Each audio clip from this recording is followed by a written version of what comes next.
جو امت مسلمہ کو عمران خان کے حکم پہ اکٹھا کر گیا. دنیا وہ طاقتیں میسج دے رہی ہیں کہ جو امت مسلمہ اور پاکستان کے لیے کام کرے گا اس کے ہاتھ میں ہتھکڑی ڈالی جائے گی. آپ کو شرم نہیں آئی؟ اس لڑائی سے کچھ نہیں ہاتھ آئے گا.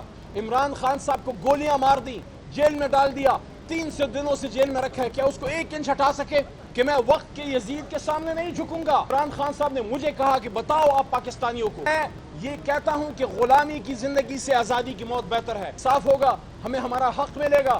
عمران خان صاحب نے جو سب سے بڑا کام ہے وہ کر گیا ہے. وہ اس قوم کا اس کی آنکھیں کھول گیا ہے. جو پردے پڑے ہوئے تھے سب کچھ صاف سامنے نظر آ رہا ہے. اب جیلی ناروں داؤں سے بات نہیں بنے گی، اب عملی کام کرنا پڑے گا. یہ قوم اس ملک کو بہتر کرنا چاہتی ہے، لیکن جب آپ اس لیڈر کو اندر کر دیں جس کے لیے قوم کھڑی ہے تو پھر آپ بناوٹی لیڈرشپ سے آپ تاریخ اٹھا کے دیکھ لیں. سن 47 سے آج تک جب بھی آپ نے ڈرائنگ روم میں لیڈر بنایا وہ کچھ نہیں کر سکا. وہ پاکستان کو ڈبو گیا، کبھی توڑوا گیا، کبھی کچھ کر گیا، کبھی کچھ کر گیا. ہاں، وہ لیڈر جو پاکستان کے کھیت کھلیانوں میں غریبوں کے ان کے ڈیروں سے، تھڑے سے، نائی کی دکان سے، ایک چائے کے ہوٹل سے، وہاں سے جو رائے بنتی ہے اور وہاں سے پھر جس آدمی کے لیے عوام بسم اللہ پڑھتے ہیں اس پہ اللہ کی برکت آتی ہے. اس لیے ہم کہتے ہیں عمران خان صاحب کو اڈیالہ سے نکالیے، اسیران کو نکالیے. یہ جو بچیاں آپ نے جیل میں ڈالی ہوئی ہیں اس قوم کی بیٹیاں ہیں، وہ ماں ہماری ماں ہے ڈاکٹر یاسمین. آپ اعجاز چودھری کو نکالیے، پرانا سیاسی ورکر ہے. آپ نے جو کل کیا کہ 2 بار کے وزیر خارجہ کے ہاتھ میں ہتھکڑی آپ نے لگائی، میرے تو ہاتھ میں چلو لگائی، وہ تو لگائی سو لگائی، آپ نے اس کے ہاتھ میں لگائی. دنیا کو یہ میسج دیا کہ وہ وزیر خارجہ جو امت مسلمہ کو عمران خان کے حکم پہ اکٹھا کر گیا، وزارت خارجہ کی کانفرنس، دنیا وہ طاقتیں میسج دے رہی ہیں کہ جو امت مسلمہ اور پاکستان کے لیے کام کرے گا اس کے ہاتھ میں ہتھکڑی ڈالی جائے گی. آپ کو شرم نہیں آئی شاہ محمود قریشی صاحب کے ساتھ یہ کرتے ہوئے؟ اس لیے آئیں اس معاملات کو سمیٹیں، اس ملک کو ٹھیک ڈگر پہ لے کے جائیں. اس لڑائی سے کچھ نہیں ہاتھ آئے گا. عمران خان صاحب کو گولیاں مار دی، جیل میں ڈال دیا، 300 دنوں سے جیل میں رکھا ہے. کیا اس کو 1 انچ ہٹا سکے؟ محرم کا مہینہ ہے. عمران خان نے اسی ہفتے جمعے کے دن جب یہ بات کی، عمران خان صاحب نے اس نے کہا کہ میں وقت کے یزید کے سامنے نہیں جھکوں گا. اور انہوں نے یہ بھی کہا، عمران خان صاحب نے مجھے کہا کہ بتاؤ آپ پاکستانیوں کو کہ میں یہ کہتا ہوں کہ غلامی کی زندگی سے آزادی کی موت بہتر ہے. تو اس لیے ملک کو ٹھیک کرنا چاہتے ہو، سب سے پہلے اپنی سوچ کو ٹھیک کرو.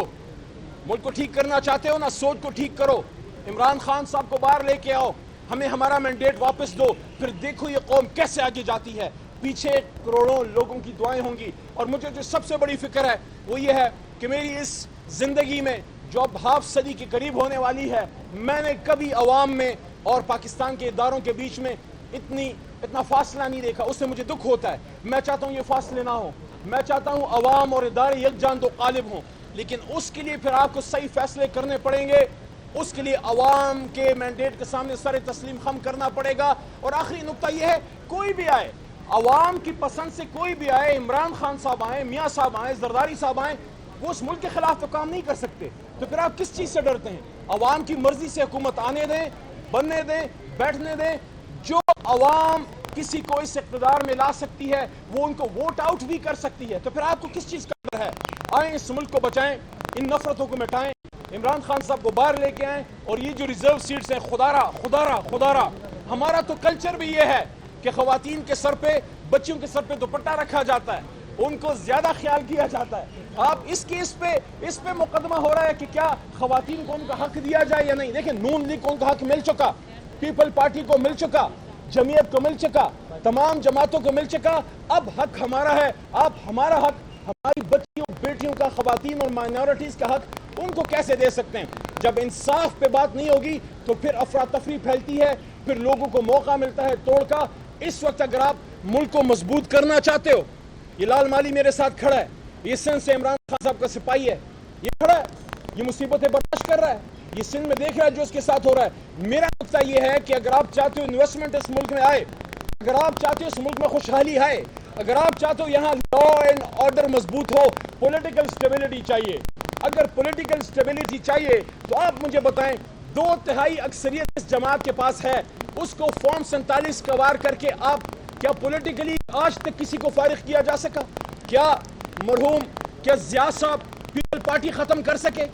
کیا بھٹوازم کو ختم کر سکے؟ بھٹو کے نام کو ختم کر سکے؟ کو ختم کرنے کا سہرا پیپل پارٹی کا وہ کسی ڈکٹیٹر کے پاس نہیں، ان کے اپنے صدر آصف زرداری کے پاس ہے۔ 5 سال حکومت کی، عوام نے دیکھا کہ کھوکھلے نعرے فارغ کر دیا۔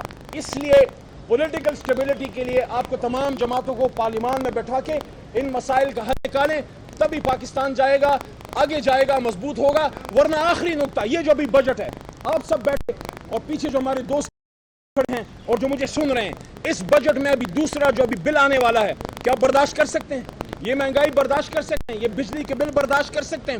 کیا یہ ملک ایک لا الہ الا اللہ کے نام پہ بنا ملک، کیا یہ آئی ایم ایف کی ڈکٹیشن کے لیے بنا تھا؟ کیا یہ آئی ایم ایف کی غلامی کے لیے بنا تھا؟ دیکھیے ان لوگوں کو پتہ ہے جو ان وزیر اعظم ہاؤس میں بڑی بڑی مرسڈیزوں میں آ کے بیٹھتے ہیں، چوکے بناتے ہیں، لاہور کی بھی بات کر رہا ہوں، ان کو یہ پتہ ہے کہ چاہے جتنی بھی مہنگائی کر دو، چاہے کچھ بھی کر دو، چونکہ ہم عوام کے ووٹ سے نہیں ہے، ہمیں کیا فرق پڑتا ہے؟